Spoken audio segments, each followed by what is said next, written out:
Well, hey, welcome everyone to the Question Everything Except This podcast, uh, episode one. Yeah, why don't we jump into just a little bit of how we met, and then we'll take it from there. Yeah, Chirag and I actually went to the same undergrad together, and our first experience was in being partnered up in chemistry lab. And we have the same last name, so it went alphabetical order, and so we ended up being paired up together. And I don't know, it was kind of crazy. Like, we just really hit it off the right off the bat, just connected on so many different levels. Just similar backgrounds, and that translated into being just awesome lab partners. I mean, we had another group of friends that, like Chirag, I think a lot of them were your roommates, and some of Yep, them that's we right. just kind of met throughout, right? And Yeah. I don't know, we'd like be done, and like our experiment would all be perfect, and they'd We still be like would take figuring all the stuff out, right? shortcuts and be done first every single time. Yeah, that's right. I think we we were so good. I mean, or we thought we were so good that we were always finishing first, and we would just kind of go hang out with our other friends in the lab once we were done. But yeah, that was our first experience, just gelling together right away. And it's funny. I still have a very like visceral memory of that place, like that lab and the Yeah. smells and the sounds and everything. So that was, yeah, it was an amazing experience. I still remember, like, Vib or like some of our other friends just being like pissed off. They're like, "How the hell did you guys get this stuff?" But yeah, no doubt. And then from there, I remember, I mean, almost as vividly as Chem Lab, just going out to parties and all that. But the other, lasting memory was for sure working at Webster Hall together, and it's still one of the, I guess, most interesting college jobs, or maybe interesting jobs I've ever had in Yeah, my life. So, that is. working the reverse 9 to 5, and that was we had a lot of fun doing that as well. Yeah, absolutely. I mean, every Thursday, Friday, and Saturday night for a while there, I think a year or two. I think a little bit longer for me, but we were there at Webster Hall on East 11th Street Yeah. every week, and yeah, we would report to work at, what was it, 9 p.m. Yeah. or yeah, 9 p.m. The club would open at 10, and then we would be there until 5 a.m. And then often with some of our colleagues at Webster Hall, we'd go out for breakfast right after work, and it was a great time. It was an incredible time to be in New York, and lasting memories that you make there. Especially during that time in your life where you don't really have any other obligations except school, and it's just a really fun time to be, especially in a place like New York City. Yeah, no question, man. No question. And we got to kind of see it, live it, breathe it, and we got the pride of working, but also the experience of working at a nightclubs, and going from 9 to 5. But I'll tell you, man, like, we've definitely done a lot, and I'm sure we'll get into more and more as we continue in the podcast. But I certainly say, it's been an awesome journey, and we've been friends ever since. Really, those early days at NYU, and we've been fortunate enough to continue to stay in touch, and raise families together and all that good stuff. So it's been an awesome ride so far. Yeah, absolutely. And it's going on, what, nearly 30 years now, and it'll be 30 years next year. Good God, hard to believe. It's Wow. insane. Really insane. Oh, that's really hard to believe, but you're right. It's mind-boggling. All right, cool, man. You wanna jump into some, like, deeper intros about ourselves? Yeah, sure. So, yeah, I'll start. My everyone For everyone who doesn't know, my name is Chirag Shah. I was born in India in Ahmedabad, in the state of Gujarat. I lived there and in Mumbai for the first 3 years of my life. Don't have too many memories. I have some, actually, surprisingly, but not too many. And then when I was three, my mom and I moved to the U.S. My father was already here. Um, and he had come back to India to marry my mom, and I was born there. And then due to immigration issues, we were kind of stuck there for a few years.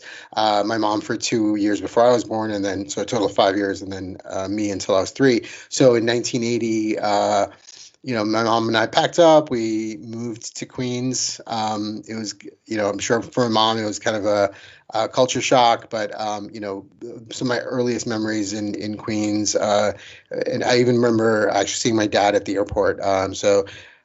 They say your earliest memories form around 3 or 4, something like that. So I definitely have that memory very vivid in my mind. So yeah, that I grew up in first in Flushing for the first, I'd say, 8 years of my life, or 8 years in the U.S. And then we moved to Jamaica, Queens, for the next 3 years. So really, elementary school and middle school was all in Queens. And we're talking, Flushing and Jamaica are two extremely diverse areas. Not only a lot of Indians, but a lot of Asians. Every minority you can think of. I mean, I think Queens is probably the melting pot of New York City, and you come across every single culture you can imagine there. So, at the end of my middle school, high school is a strange thing in New York because you can obviously go to the local high school where you live, and that in my case was either the high school in Jamaica or the high school in Richmond Hill. But those were extremely rough areas, especially back then in the late 80s, early 90s. So my parents didn't want me going there. And the other alternative was I actually took the entrance exam for the specialized high schools in New York, which, if you don't know, consist of, Stuyvesant High School, the Bronx Science, which is very famous, and then Brooklyn Tech. And I think there might be one or two other ones now. But so I did get into Stuyvesant High School, but that would have entailed me taking the J train, which went through the absolute worst area of New York City, or one of the worst, in East New York, from Queens into Manhattan. So my parents said absolutely not, and then they, subsequently packed us up and moved us up into the absolute opposite environment you could think of Queens, which was upstate New York, in the extremely suburban area of upstate New York, which was decidedly not diverse at all. So, a handful of Indian kids, some Asians, but I'd say 95% white. So that was quite the shock for me. And moving around a lot when I was younger, did impact my kind of personality. I'm told, very outgoing when I was younger. So up until fifth grade, I had a very stable childhood up until, I'd say, fifth grade, which is when we first moved from Flushing to Jamaica. And even in Jamaica, I was okay. But I think that move from Queens to upstate New York really shocked my system, and it kind of caused me to go into my shell. So, that I retreated a lot into books and music and sports. Being really guarded with myself. I became a lot more of a private person. And that kind of took me through high school. So I went, my entire high school education was in upstate New York, and I'm actually kind of thankful. While it was a shock. The high school I went to in upstate was one of the best in New York State. So I got a really great education, and as a result, I was able to get into NYU, which now it's considered one of the best schools in the country, but even then, I mean, it was up and coming, and it was still considered one of the best, right? So that experience going to NYU really opened me up, and really, in my mind, New York was the only place for me. As I kind of lived in the suburbs, I really didn't like that experience. I'd grown up in Queens, and those 4 years in the suburbs were not, I would say, the most enjoyable years for me. So I was dying to get back into New York. So, if I didn't get into NYU, I had some other options lined up, but really that was the only option for me. So I even applied early decision, which I don't know. I think it was early decision. That's the one where you're bound to go to the school if you get in. Yeah. So it was early decision. So I got in, and I, was dying to go. So, that first year at NYU really opened me up. Those experiences I had, the friends I made. I met my future wife there, my sophomore year, but yeah, that really opened me up and really changed my life in terms of, what I thought was possible for me. Um, so that kind of, led me on my path to be, I was really interested in technology. I was a programmer from early on. I started my career as a developer, and then eventually moved on to be a project manager and now a program manager in IT and the digital space. Um, and then that's kind of my career. And obviously I started a family. I married my wife. I have 3 kids now, but I'd say more recently, what kind of led us to this podcast is I went through kind of a personal rut that started, and I'm sure this story is you know familiar to a lot of you out there, that started during the pandemic and lasted kind of through the pandemic and even a little bit after that, right? So um, last year, something happened that really kind of led me in a new path, which is a few events that happened in rapid succession. So I read a book called Stolen Focus, which is a book by a man named Johan Hari.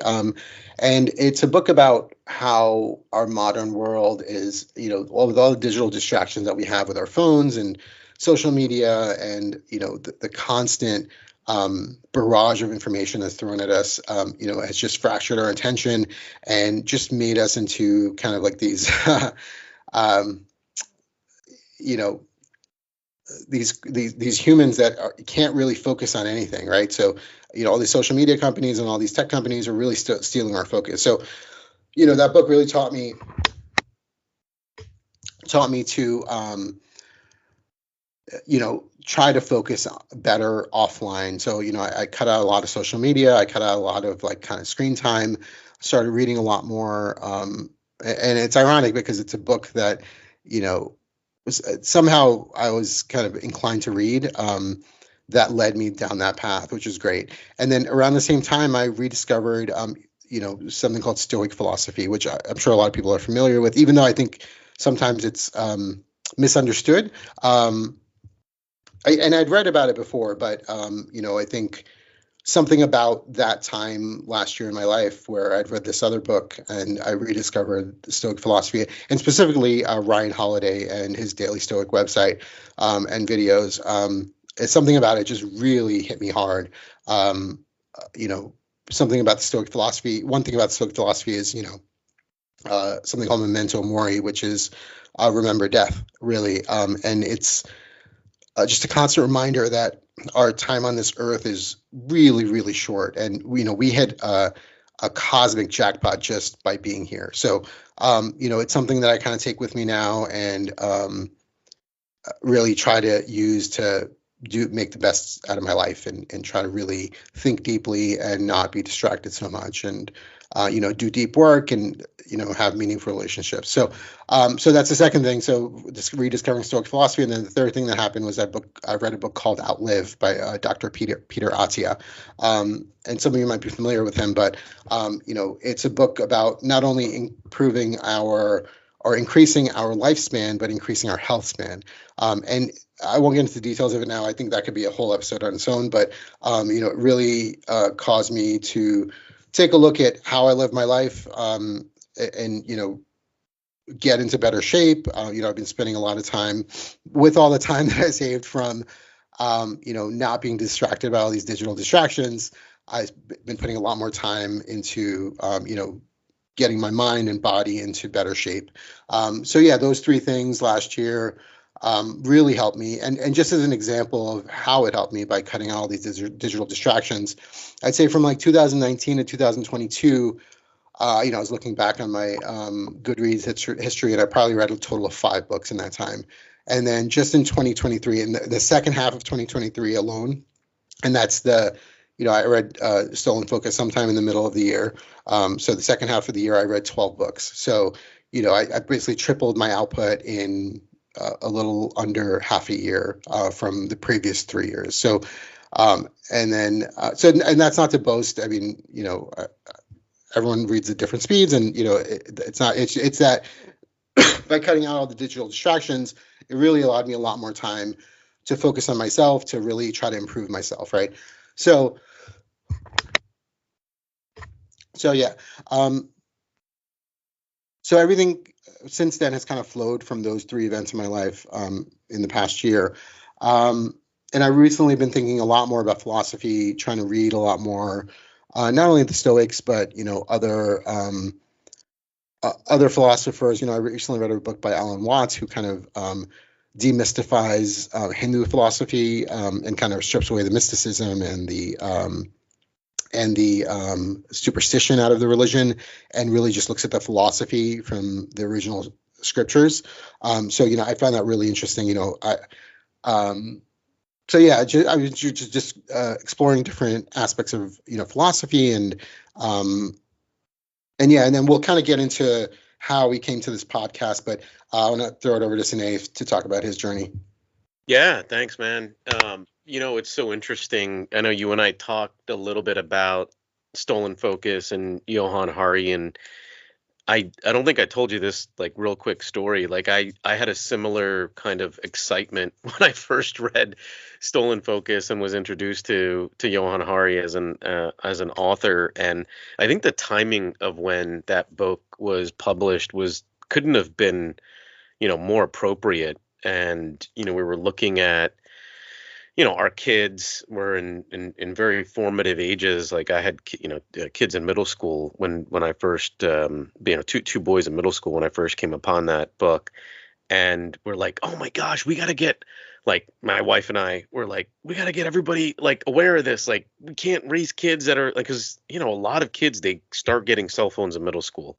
That was our timeline, and Yep. like we basically went on this whole, like, my wife joined the like PTO, and she's like, I'm going to join the events committee, and we're going to have to get Johan Hari to become like a presenter at the school and like bring him in and speak to the children. Like, we Oh, I got didn't know really that. excited Yeah. about it, and then we run into like school board PTO politics. I'm like, this is bullshit. Like, just get the fucking guy in. Like, why is this so difficult? And then, unfortunately, man, I tell you, we couldn't quite, get the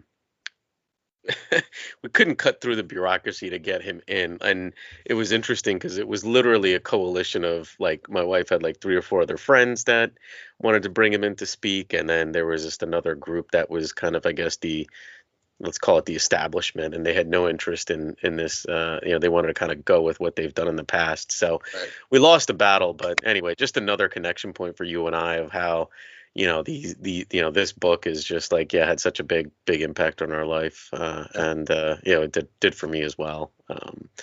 Definitely, help me to put how I spend my time into more perspective and be more expensive with my time, meaning, like, don't just give it away for free, right? Like, make sure Yep. I'm doing things that are Absolutely. It's our productive. And most precious resource. Absolutely.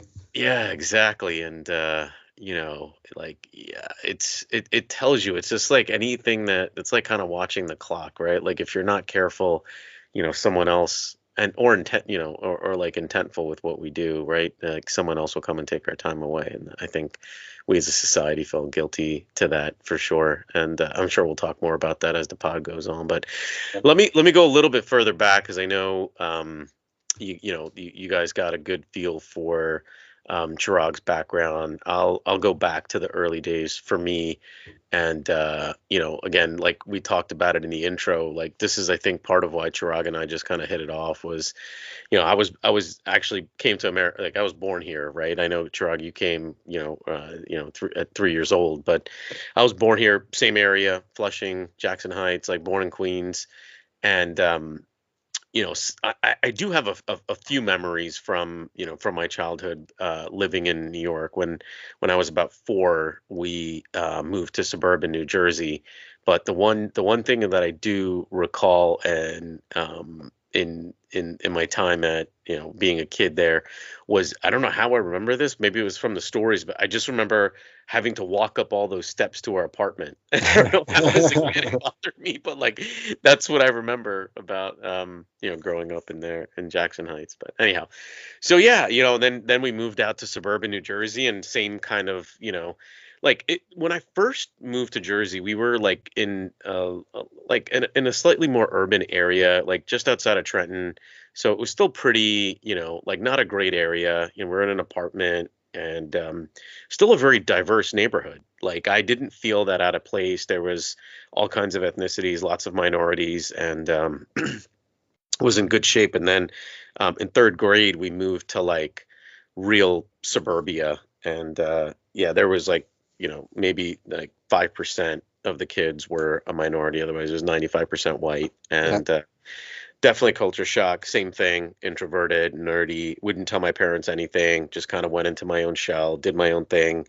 And wasn't really until high school that I met other Indian kids, and I was like, oh, this is cool. There's others like me, and so then I ended up forming with a group of them, and that kind of helped me through high school. But yeah, all throughout that, very very kind of into my schoolwork and focused on my grades, and wanting to really get to college. I mean, I just remember this sense of like being so sick of living at home and like the boredom of suburbia, and it being so kind of um uninspiring, and just Yeah. like feeling like I was like wasting away. And then yeah, when I finally I did the same thing like you. I did early decision to NYU. I knew I wanted to go back to the city, and like my dad went to NYU too, so there was a little bit of like continuity there.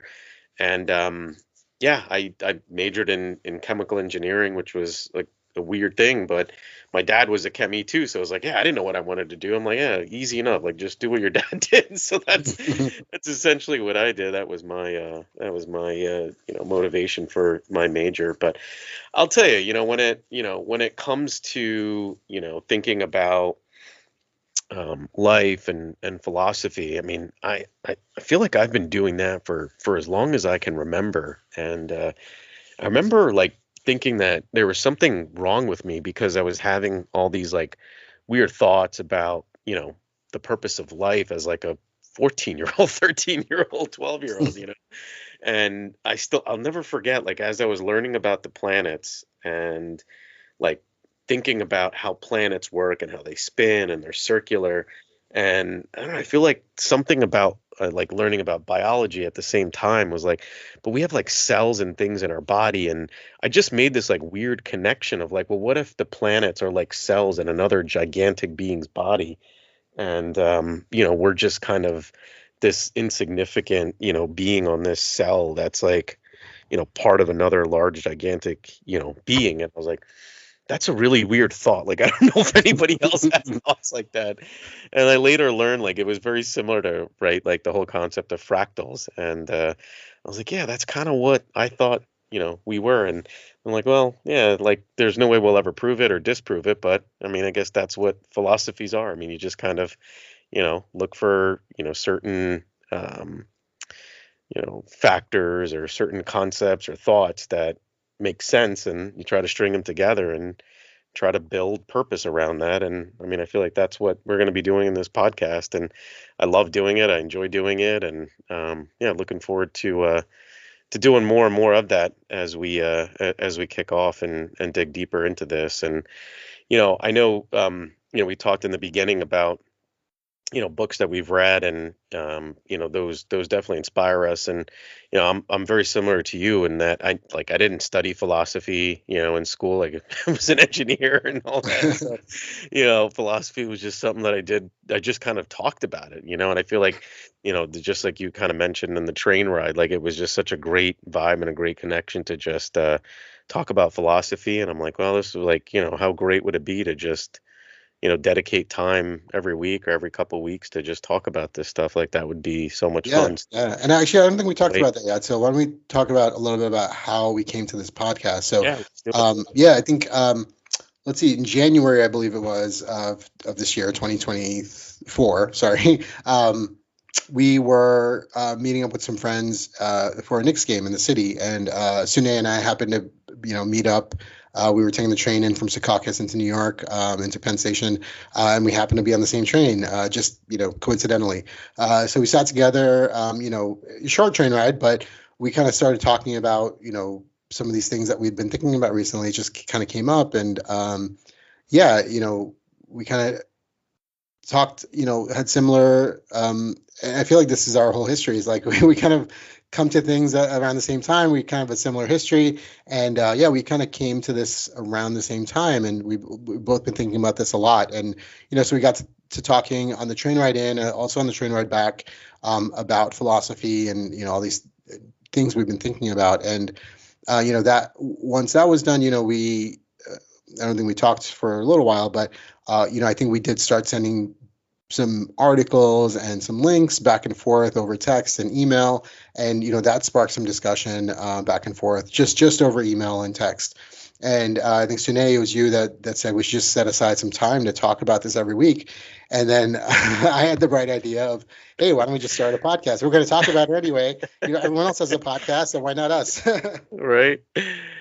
Yeah, no, that's it, man. That's it. That's great. Yeah, no, well said, man. And I think there's also some accountability to continue to, dig and ask good questions and help us to figure out what and why and all that good stuff of and the meaning of life here. So, like having the audience hold us accountable to making this happen, especially like given where we are in like midlife with family, kids, career, all that stuff. It's definitely, important for us to get into a routine to spend time talking about this because I mean, what in some ways like what is more important than this and understanding our why of why we do what we do. And I think it's so important for us to spend that time, at least given our disposition, because I think it impacts every other part of our life. So yeah, can't wait, man. Can't wait. I'm fired up. I'm That sounds excited, great. and yeah, looking forward to digging in.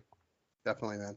All right, yeah. So, maybe we can talk a little bit about what we envision this podcast to be, right? So, I think we've talked about it a little bit, but I think we've talked about I think it's partially philosophy, right? I mean, and we can kind of talk about a little bit about what philosophy even is, right? So, um, it's for me when as I've been thinking about it recently, as we started this discussion about the podcast, it's really about living life, right? Like I think it's